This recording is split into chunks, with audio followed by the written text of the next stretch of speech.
नमस्कार। यदि आप गवर्नमेंट जॉब की तैयारी कर रहे हैं,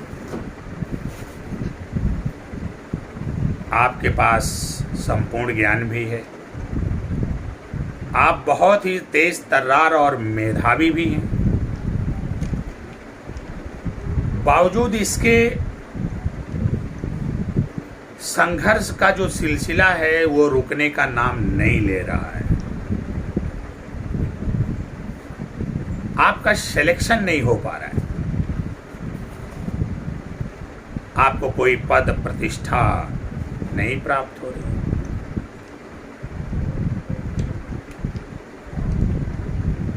तो अब आपको क्या करना चाहिए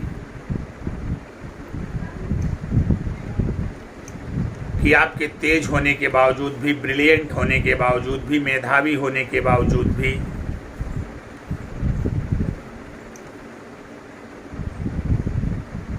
आपको गवर्नमेंट जॉब में प्रॉब्लम आ रही है।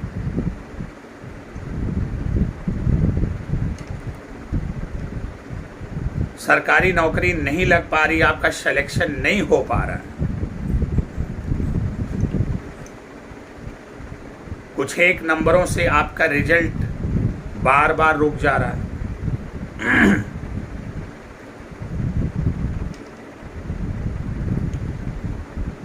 तो इसकी जिम्मेदारी किसके ऊपर है? अगर ज्योतिषी दृष्टिकोण से बात करें तो जो इस प्रकार की स्थिति और परिस्थिति का आपको सामना करना पड़ रहा है, आखिर इसकी जिम्मेदारी किसके ऊपर है? वैसे बात किसी भी कुंडली की जाए तो उसमें कुल 9 ग्रह होते हैं और 9 ग्रह आपके जीवन में कुछ न कुछ अच्छा बुरा प्रभाव डालते ही डालते हैं।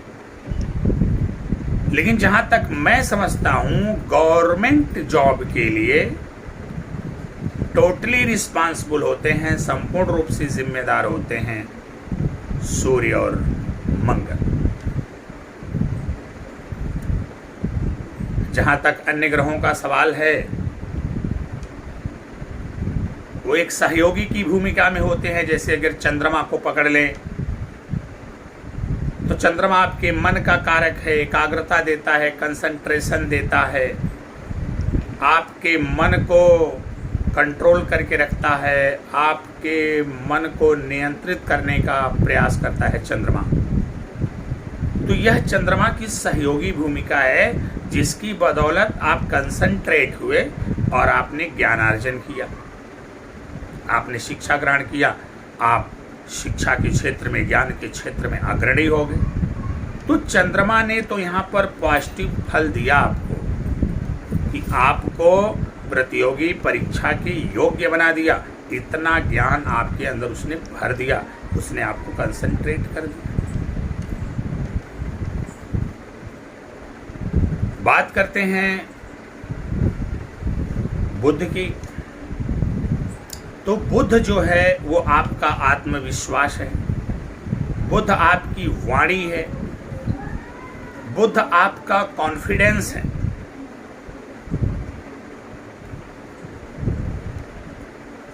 बुध आपके कैरेक्टर का निर्धारण करता है कि किस प्रकार का व्यक्तित्व आपका होने जा रहा है।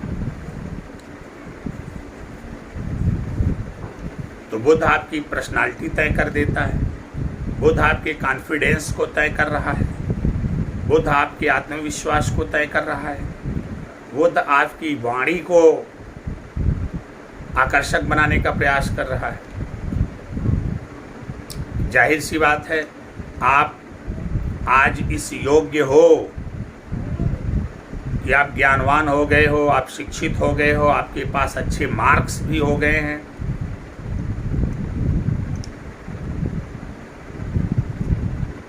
इसका मतलब बुध भी आपका अच्छा ही चल रहा है।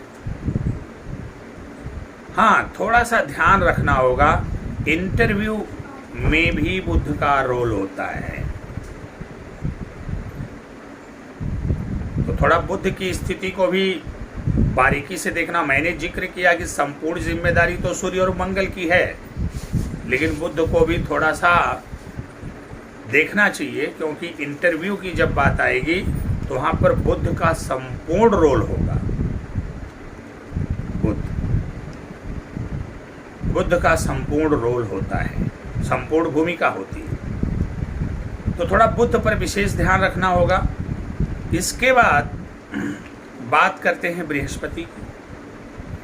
बृहस्पति ज्ञान का कारक है। आपके पास ज्ञान है, इसका मतलब बृहस्पति आपका सही भूमिका में है, बृहस्पति सही रोल अदा कर रहे हैं।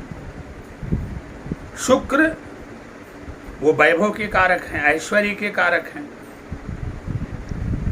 इनका एक अपना अलग प्रकार का रोल है, अलग प्रकार की भूमिका है आपके जीवन में। ये आपको वैभव दिलाएंगे, ऐश्वर्य दिलाएंगे, सुख समृद्धि दिलाएंगे।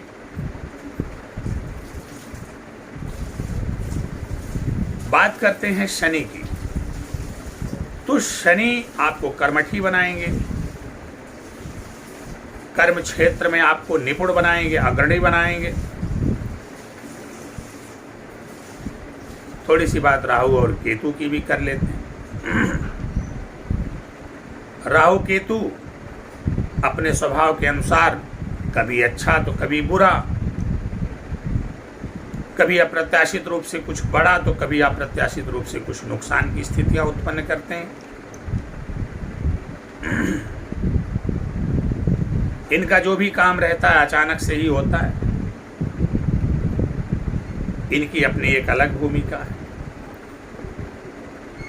लेकिन जहां तक गवर्नमेंट जॉब के लगने की बात है, किसी ऊंचे पद पर आसीन होने की बात है, अधिकारी बनने की बात है,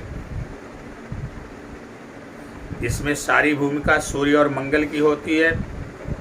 मंगल की होती ही है, लेकिन सबसे ज़्यादा सूर्य की होती है।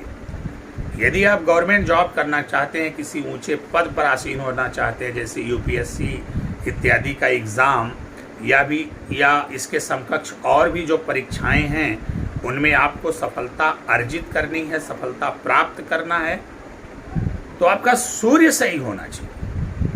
सूर्य शुभ स्थिति में भी होना चाहिए और सूर्य बलवान भी होना चाहिए। सूर्य शुभ स्थिति में नहीं है तो भी दिक्कत होगी, शुभ स्थिति में होकर के बलवान नहीं है तो भी अड़चन आएगी। तो मंगल का भी शुभ और बलवान होना जरूरी है। अब सूर्य को शुभ कैसे करें, सूर्य को बलवान कैसे करें? नौकरी की चाहत रखने वाले प्रत्येक व्यक्ति को सूर्य और मंगल को सदैव शुभ एवं बलवान करने का प्रयास करना चाहिए। जब तक सूर्य और मंगल बलवान नहीं होंगे, मैं दावे के साथ इस बात को कहता हूं कि आप ज्ञानवान तो होंगे, लेकिन आपको कोई पद नहीं प्राप्त होगा। पद दिलाने का कार्य सूर्य का है, वहां तक ले जाने का कार्य मंगल का है। तो सूर्य और मंगल दोनों का बली होना आपकी कुंडली में नितांत आवश्यक है। अब आपको देखना पड़ेगा कि आपकी कुंडली में सूर्य और मंगल शुभ हैं कि नहीं है, बलवान है कि नहीं है।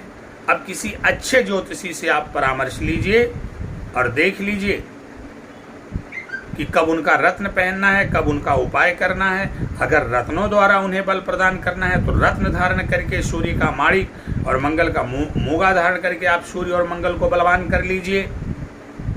और यदि आपकी लग्न कुछ इस प्रकार की है कि आप उनके रत्न को धारण नहीं कर सकते, तो फिर ऐसी स्थिति में आप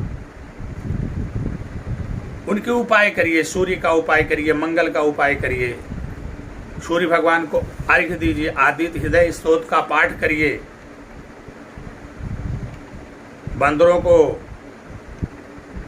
गेहूं में गुड़ मिला करके खिलाइए, हनुमान जी की आराधना करिए, हनुमान जी को चमेली का तेल सिंदूर लगाइए, उनको चोला चढ़ाइए,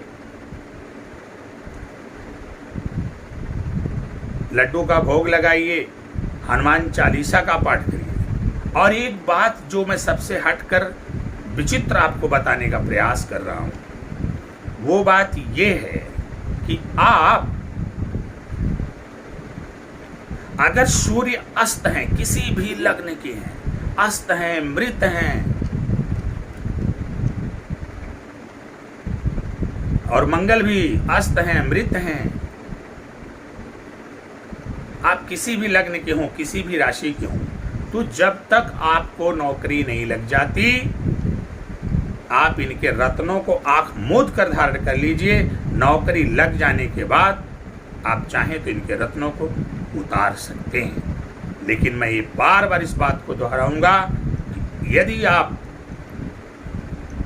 का नंबर अच्छा है, आपका ज्ञान अच्छा है और कुछ एक नंबरों से आप सरकारी नौकरी नहीं प्राप्त कर पा रहे हैं, आप जिस पद को पाना चाहते उस पद को नहीं प्राप्त कर पा रहे हैं, तो आप अपनी कुंडली में सूर्य और मंगल को बलवान कर लीजिए। आप देखिएगा आपके साथ चमत्कार होगा और आपको गवर्नमेंट जॉब, उच्च पद मिलने से कोई नहीं रोक सकता। ये अकाट्य सत्य है जो कभी टल नहीं सकता। नमस्कार।